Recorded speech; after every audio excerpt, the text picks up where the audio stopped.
Advice first, he said without looking up, sliding the untouched coffee back across the table. Then maybe I'll decide if you've earned a tip. The glass walls of the restaurant reflected the late Manhattan sun, soft gold stretching across polished marble floors, the quiet hum of money and conversation floating through the air like background music no one questioned. And Emily Carter stood there in a simple black and white uniform, pen resting lightly between her fingers, her posture straight, her expression calm. The kind of calm that didn't belong to someone being tested, but to someone observing the test itself. Daniel Whitmore didn't notice that part. Not yet. His attention fixed on the screen of his phone, scrolling through numbers that could shift markets, numbers that could make or break companies in seconds, numbers that had built him into a billionaire before most people his age finished paying off student loans. And when he finally glanced up, it wasn't to see her. Not really. It was to confirm his assumption that she was exactly what she appeared to be, just another waitress, just another quiet presence moving between tables, invisible unless summoned. So, he added, a faint smirk touching his lips, tell me where you'd invest $1 million right now. And a few heads nearby tilted slightly, not enough to stare, just enough to listen, because there was something in his tone, something casual but edged, like a game already decided before it began.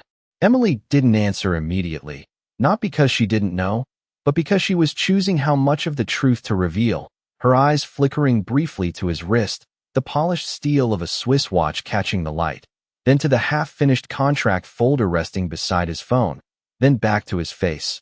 And when she spoke, her voice was soft, steady, almost too calm for the weight of what she was about to say. I wouldn't, she said. Daniel's thumb paused mid-scroll, just for a second. Then he let out a short laugh, the kind that dismissed more than it reacted. Wouldn't what? He asked, leaning back slightly now, giving her just enough attention to continue the joke. Emily held his gaze, not challenging, not defensive, just present.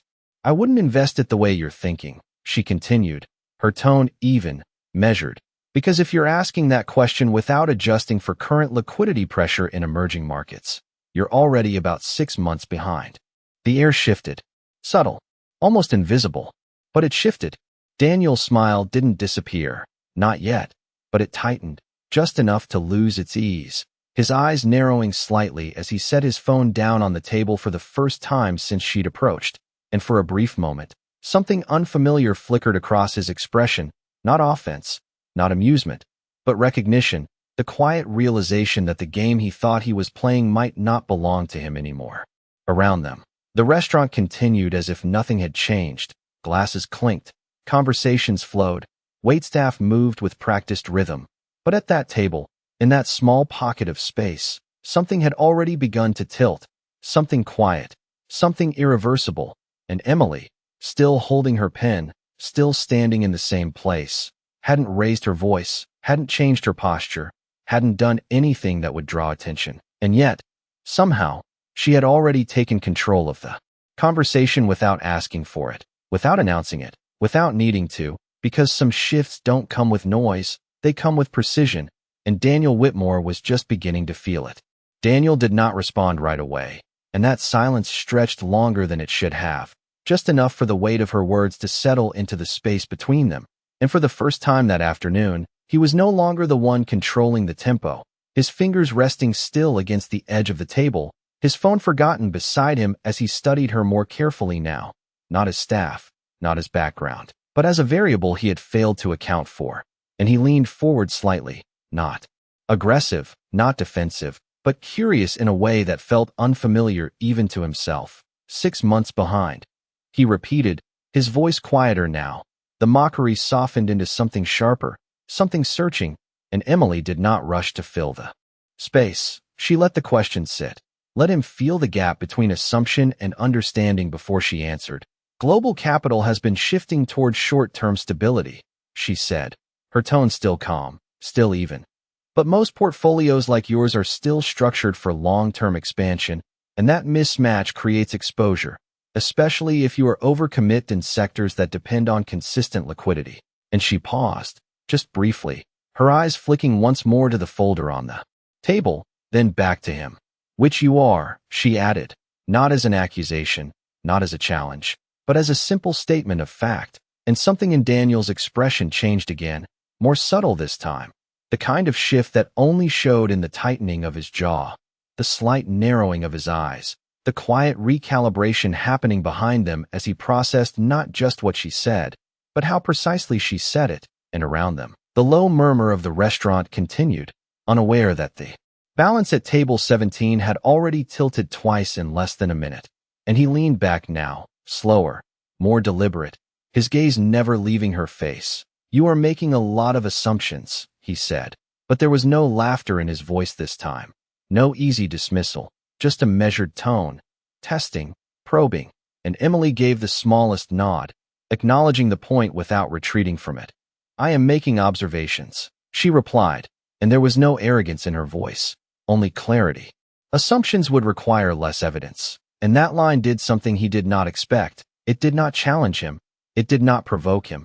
It simply removed the ground he was standing on, and for a moment, Daniel Whitmore, a man who had negotiated billion-dollar deals without hesitation, found himself searching for his next move in a conversation he had started as a joke, and he exhaled slowly, a quiet breath that carried more thought than frustration.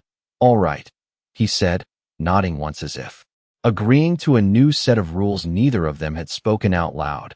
"Then explain it to me." And Emily hesitated, not out of uncertainty, but out of awareness, because this was the moment where the line between answering a question and stepping into something else entirely became clear, and she glanced briefly toward her other tables, glasses waiting to be refilled, orders waiting to be taken, the quiet responsibilities that defined her role in this room, and then back at him. And when she spoke again, her voice was just as steady, just as composed, but now there was something else beneath it, something deliberate, something chosen. "You are not asking for an explanation," she said softly. "You are asking to see if I can justify what you already suspect." And Daniel blinked once, caught not by the words themselves, but by the accuracy behind them. The way she had stepped past the surface of the conversation and named the intent beneath it without hesitation, and for the first time since she approached the table, he allowed himself to actually look at her, not her uniform, not her role, but her, the way she held herself, the way she measured her words, the way she never once tried to impress him. And that realization settled in quietly, almost uncomfortably, because it meant something he was not used to admitting, that this was no longer a game he could win by setting the rules, and Emily, still standing with her pen in hand, still composed, still calm, had not raised her voice, had not stepped forward, had not claimed any space beyond what she was given, and yet somehow, she had already redefined it. Daniel let out a quiet breath, not quite a sigh, more like a recalibration, the kind that happened when something did not fit into the model he trusted, and he leaned back again, slower this time, his fingers tapping once against the polished edge of the table before going still. "Then let me ask you directly," he said, his voice steady but lower now, stripped of its earlier edge. "What am I missing?"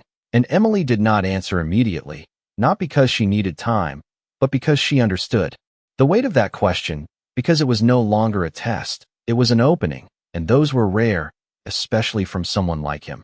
And she shifted her gaze briefly toward the tall windows, the fading light reflecting across the city skyline, then back to him, and when she spoke, her tone remained calm, but there was a subtle shift, something more deliberate, more precise. "Timing," she said, and the single word landed heavier than expected.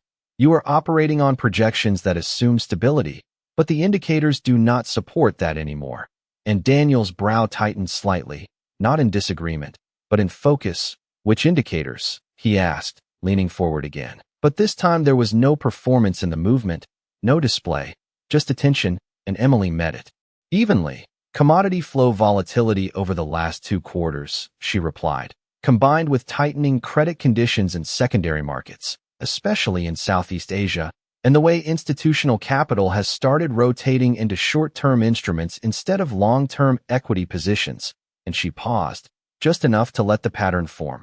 "It does not look dramatic on the surface, but it is consistent," she added, and Daniel's eyes flickered, just briefly, because he recognized that pattern. He had seen parts of it, fragments in reports, mentions in briefings, but he had not connected them this way, not this cleanly, not this directly, and that realization did not feel like being corrected.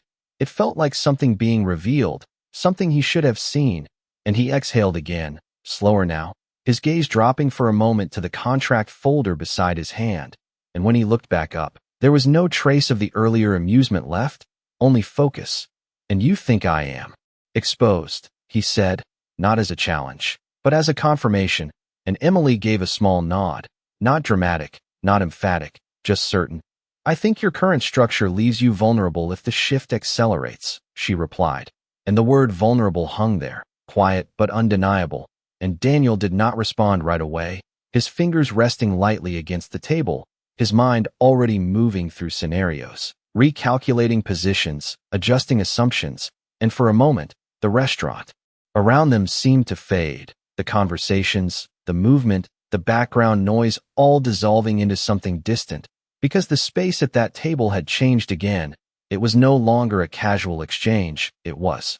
Interest faded, but now he stayed, still, focused, as if stepping away would mean losing something he had not fully understood yet, and his fingers rested lightly on the closed folder, not gripping it, not claiming it, just acknowledging its presence, the same way he was beginning to acknowledge hers. And when he spoke again, his voice carried none of the earlier edge, none of the casual superiority, only a quiet precision that mirrored her own. "Where did you learn to see patterns like that?" he asked, and it was not a demand, not an interrogation. It was a question shaped by genuine curiosity, something that rarely surfaced in rooms where he held control, and Emily's expression did not change, but there was a brief pause before she answered, not hesitation, but selection, choosing how much truth belonged in this moment, and she glanced down at the pen in her hand, turning it slightly between her fingers before lifting her gaze back to him. "The same place you did," she said softly. And that answer landed differently, not because of what it revealed, but because of what it implied, and Daniel's brow shifted just slightly, not confusion, but interest deepening. "I doubt that," he replied, but there was no dismissal in his tone, only a quiet challenge, and Emily allowed the faintest hint of a smile to touch her expression, not playful, not ironic, just knowing. "You learned in boardrooms," she said. "I learned by watching what happens when those decisions reach people who cannot afford mistakes." And the words settled in slowly, not sharp enough to offend, but precise enough to stay. And Daniel did not interrupt, he did not redirect, he let them sit, because somewhere in that sentence was a perspective he had not built his success on, and that made it valuable in a way he could not immediately quantify. And he leaned forward again, this time resting his forearms lightly against the table, not as a display of authority, but as an unconscious shift toward engagement. "So you study markets," he said, more to connect the pieces than to confirm them, and Emily shook her head gently. "I study consequences," she replied, and that answer changed the rhythm again, because trying to adjust himself around what she had already made clear, and his hand moved slowly back to the folder, not to open it, but to rest on it, a quiet acknowledgement that what she had pointed out was still there, unchanged, waiting, and when he finally spoke, his voice carried a different weight, quieter, more deliberate. "You are suggesting that scale creates blind spots," he said, not as a question, but as a realization forming in real time, and Emily gave a small nod, her expression still composed, still neutral, but there was a subtle softness in her eyes now, not emotional, just aware that he had reached the conclusion on his own. "It creates distance," she replied, "and distance makes it easier to ignore early signals." And Daniel exhaled slowly, his fingers tapping once against the table again before going still, the habit of movement now replaced with something more restrained, more focused. And he glanced down briefly at his watch, not to check the time, but as if grounding himself in something familiar, something he controlled, before looking back up at her. "Most people would not say that to me," he said, and there was no arrogance in the statement, just fact, and Emily did not react to it, did not agree or disagree. She simply held his gaze and answered, "Most people are trying to impress you."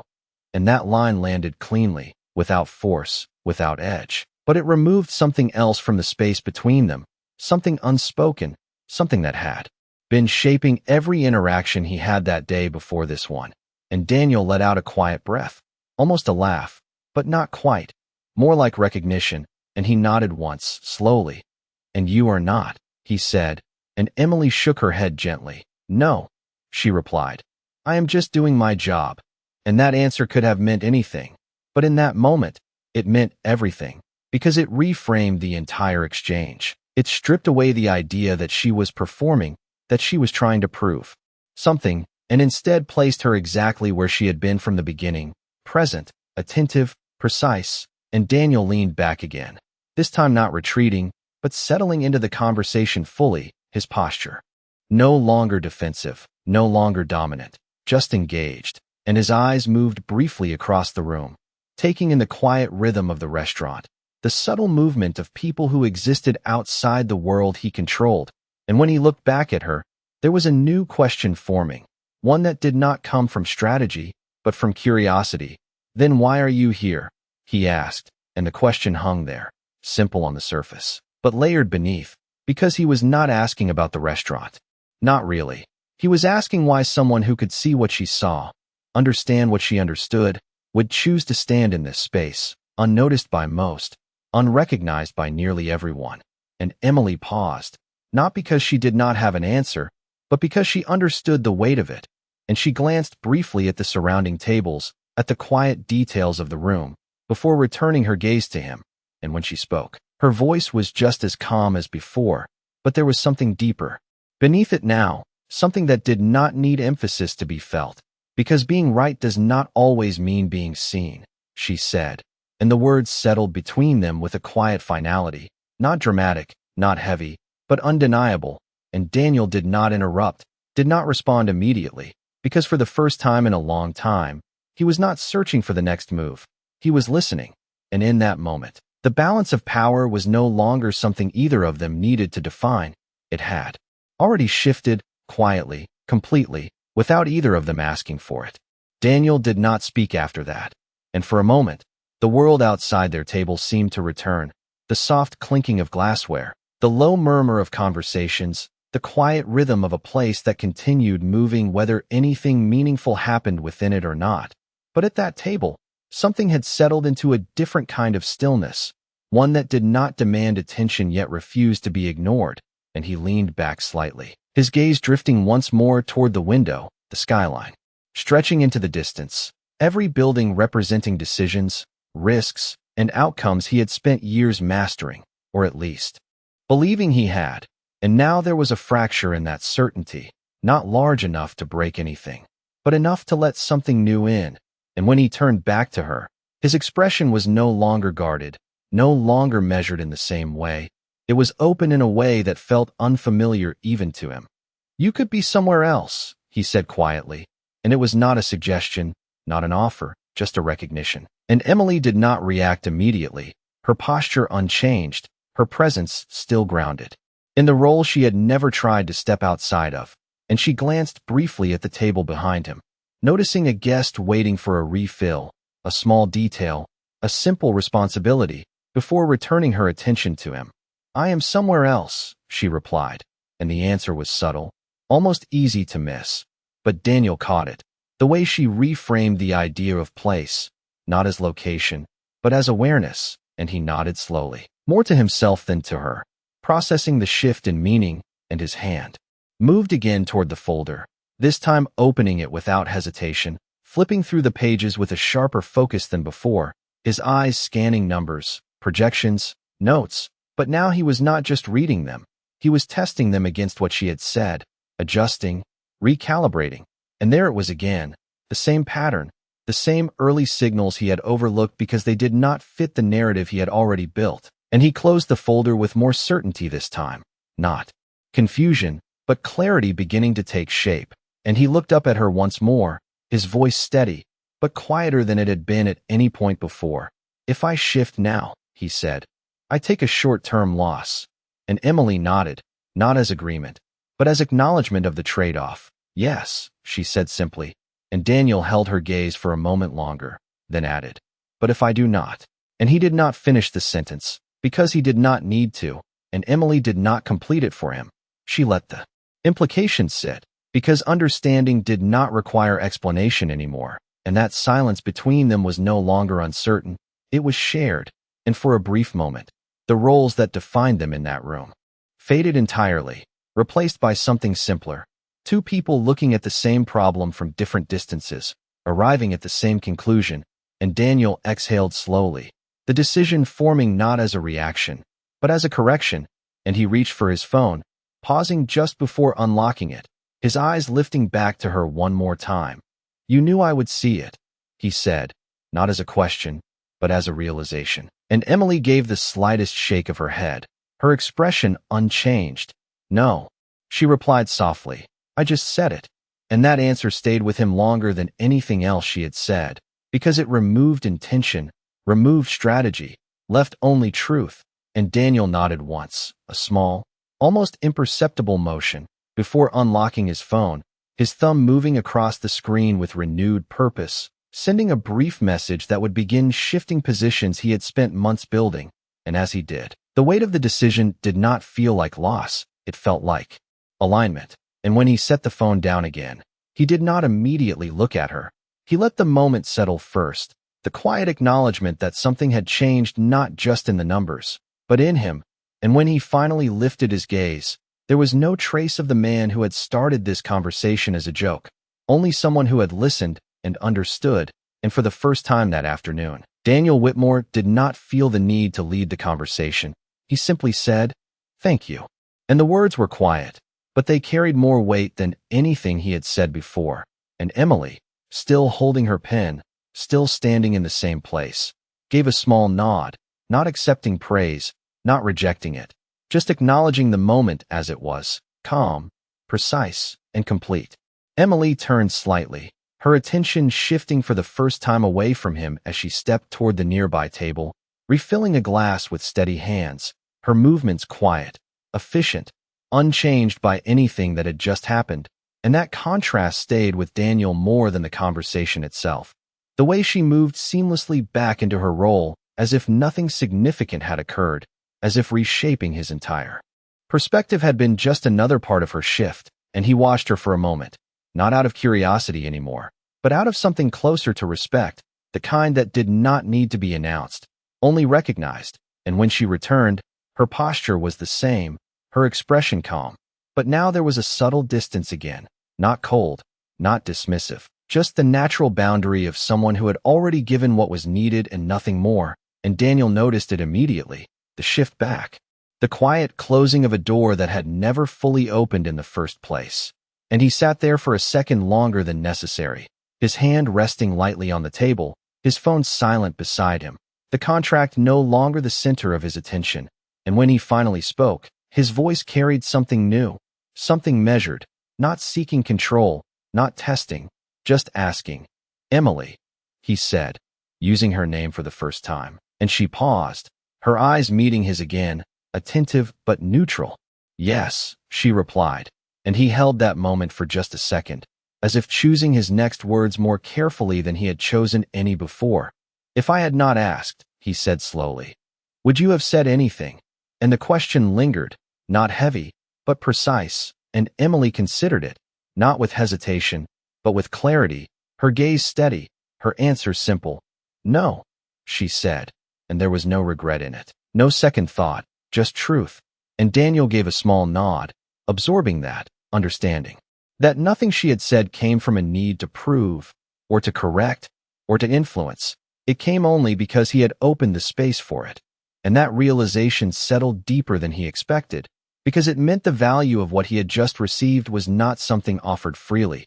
It was something revealed only when asked. And he leaned back slightly, his posture relaxing in a way that had nothing to do with comfort and everything to do with acceptance. And his gaze moved briefly across the room again, seeing it differently now, not as a place beneath him, not as background to his day, but as a space full of lives and perspectives he had never needed to consider. And when he looked back at her, there was no attempt to extend the conversation further, no effort to hold her there. Only a quiet understanding that the moment had already reached its natural end. And he reached into his jacket, pulling out a simple card, placing it gently on the table between them, not pushing it toward her, not insisting, just leaving it there. "In case you ever decide you want to be seen," he said, his voice calm, without pressure, without expectation. And Emily's eyes flicked briefly to the card, then back to him.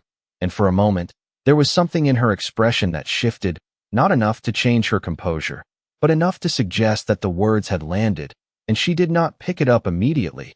She did not respond with gratitude or refusal. She simply acknowledged it with a small nod, the same quiet precision she had carried through every part of their exchange. And Daniel stood then, not abruptly, not dramatically, just rising with the same measured control he had always carried. But now it felt different, less like dominance, more like awareness, and he adjusted his jacket, his movements slower, more deliberate, as if the room itself required a different kind of presence now. And before turning away, he looked at her one last time, not searching, not questioning, just seeing, truly seeing, and in that moment, there was no hierarchy, no imbalance. Just two people who had shared something real in a place where nothing was supposed to be. And then he nodded once, a quiet acknowledgement that needed no words, and walked toward the exit, leaving behind not just the table, but the version of himself who had sat there at the beginning, while Emily remained where she was, still, composed, her pen in hand, her presence unchanged. And after a moment, she reached down, picked up the card, glanced at it briefly, then slipped it into her apron without expression, without decision, just placing it where it belonged for now, somewhere between what was and what might be. And then she turned, moving back into the rhythm of the restaurant, as if nothing had happened, even though everything had. The door closed softly behind Daniel, the muted sound barely noticeable against the steady rhythm of the restaurant. Yet for a brief second, it marked something final, something that did not belong to the noise of the room, and Emily felt it without looking up, not as a distraction, but as a shift that had already passed, and she continued moving between tables, her steps measured, her voice calm as she greeted a new guest, took another order, refilled another glass, each action precise, each moment grounded in the quiet discipline she had built over time. And if anyone had been watching closely, they might have noticed nothing unusual at all, because nothing in her expression suggested that anything had changed, and that was exactly the point, because for Emily, change did not need to be visible to be real. And as the minutes passed, the restaurant filled slightly more, the early evening crowd settling into conversations and soft laughter, the golden light outside fading into a deeper shade of blue, and somewhere between delivering a plate and clearing another, her hand brushed lightly against the apron pocket where the card rested, and she did not take it out, did not look at it again. She simply acknowledged its presence the way she acknowledged everything else, quietly, without urgency, without attachment. And across the city, Daniel stepped into the back seat of his car, the door closing with a heavier sound than the one he had left behind. The world outside shifting back into something familiar, controlled, structured, and his driver glanced at him briefly through the mirror, waiting for direction, but Daniel did not answer right away, his gaze fixed on the window as the city lights began to blur into motion, and his phone rested in his hand, the earlier message already sent, the first of many adjustments that would follow. And yet his attention was not on the numbers, not on the implications, but on something quieter, something that did not fit into reports or projections. And after a moment, he unlocked his phone again, not to check data, but to open a blank note, his thumb hovering over the screen before he typed a single line. Not for anyone else, not for presentation, just for himself. Recognize what you missed before it costs you. And he stared at the words for a second, then saved them without editing, without refining, because for once, precision did not need polishing, it needed remembering. And the car moved through the city, passing buildings he had shaped decisions around, investments he had calculated down to the smallest detail, and yet none of that felt as immediate as the conversation he had just left behind, because it had not been about scale or strategy alone. It had been about perspective, the kind that did not announce itself, the kind that existed quietly until someone chose to listen. And back in the restaurant, Emily paused for a brief moment near the service station, her hands resting lightly against the counter as she looked out toward the dining room, the soft glow of the lights reflecting in her eyes. And for just a second, there was a stillness in her, not hesitation, not uncertainty, just awareness. And she reached into her apron, pulling out the card, turning it once between her fingers, reading the name without expression, without reaction, and then she slipped it back into her pocket, not rejecting it, not accepting it, just placing it where it belonged for now, because decisions, like understanding, did not need to be rushed. And as she picked up her pen again and moved toward the next table, her posture remained the same, her pace unchanged, her presence steady.